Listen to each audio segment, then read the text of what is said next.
All right, Zach, what are you looking at? Let me start with this. I don't think Twitter is really going to change that much from where it is right now if Elon does actually buy it. The single biggest change might be an invitation for Trump to come back. Beyond that impact, though, is not about who will come back, but is more likely about what won't happen in the future. The problem with Twitter and its censorship regime, which has really been embraced by all of the big tech companies, is that we all know that their so-called policies are completely fake. They say they have a policy, then some activist says, yeah, but I'm being harmed because somebody said something mean about me. Then a professional cadre of journalists jump on the bandwagon. The tech companies say days later they have updated their policy and they are now banning whomever the activists and the journalists want them to. Cycles that have basically been on repeat since Alex Jones was banned. Look, no further than the latest moral panic sparked by the questionable Keffels against Kiwi Farms for how it is still alive and well today.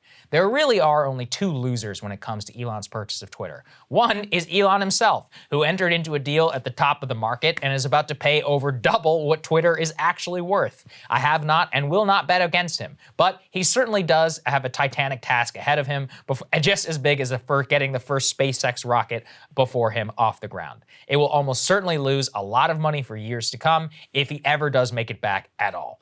Two, though, the losers are the journalists, specifically a certain brand of them who identify as misinformation specialists. It's difficult to describe exactly what these people do because it is so banal it almost can't be real. It's a job with so much power. At their core, it's basically enforcers for whatever the current cause celeb is. If the zeitgeist has decided a certain group is bad, it's their job to prove they are bad through journalism. And by that, I mean writing fake articles, quoting fake experts who advocate for censorship, and hounding tech companies for comment until they ban the person that they want gone.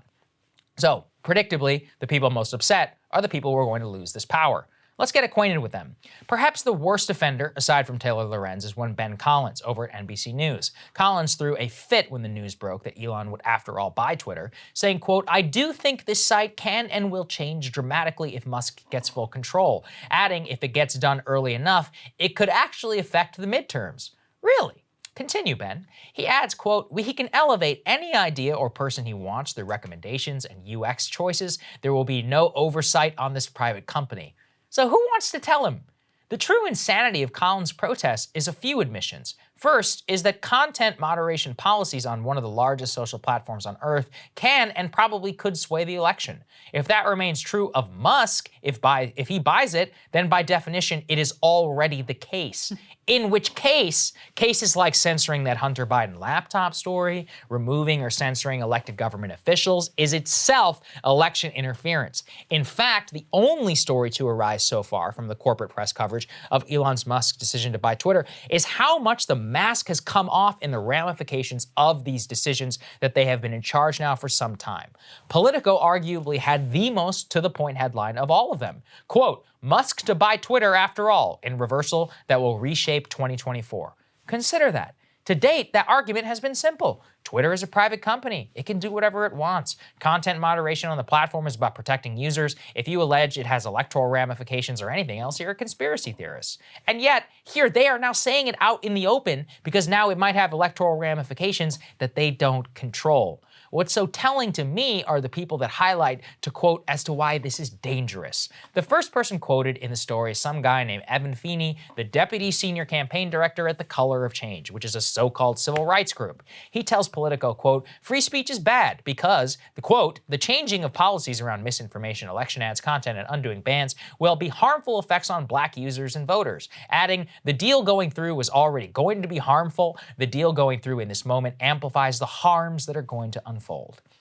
Next person they quote also posits this, quote, when hate harassment campaigns run on Twitter, especially those that target women and women of color in particular, we know that those campaigns are designed to shut people up and to actually shut down free speech. It's like woke word salad. It's unprovable. They just assert these things that it's going to be bad for minorities because that's what's on our new national religion dictates. Going against it thus is heresy. In fact, electorally, the smartest take I've seen yet, this is great for Democrats. Letting Trump back on Twitter would be good for the Democratic Party. Even going so far as to let outright racists would probably be good too. Why? Because censorship, most pernicious action is removal from conversation.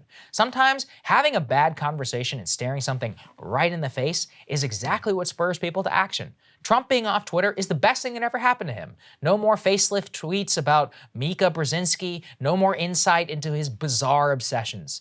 The only things that bleed through into public discourse are his political attacks, not his moronic musings about cable news ratings when he literally had the most important job in the world.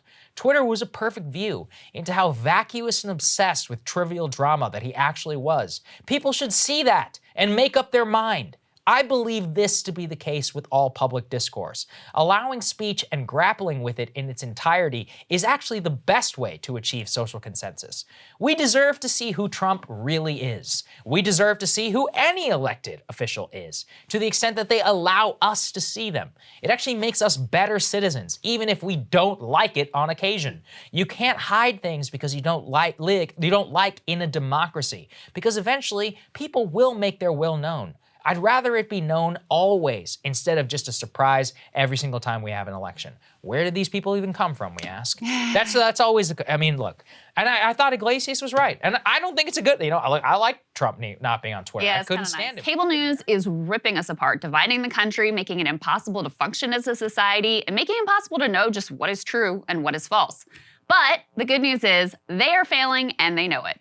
That is why we're building something new, a new mainstream, a healthier one, something more trustworthy, something that we are going to need in one of the most pivotal times in American history. We are building up here for the midterms, for the upcoming presidential election, but we need your help. So if you can help us out by becoming a premium member today at breakingpoints.com, we're trying to change America for the better and the entire world. So what are you waiting for, guys? Go to breakingpoints.com and sign up and help us build a new mainstream.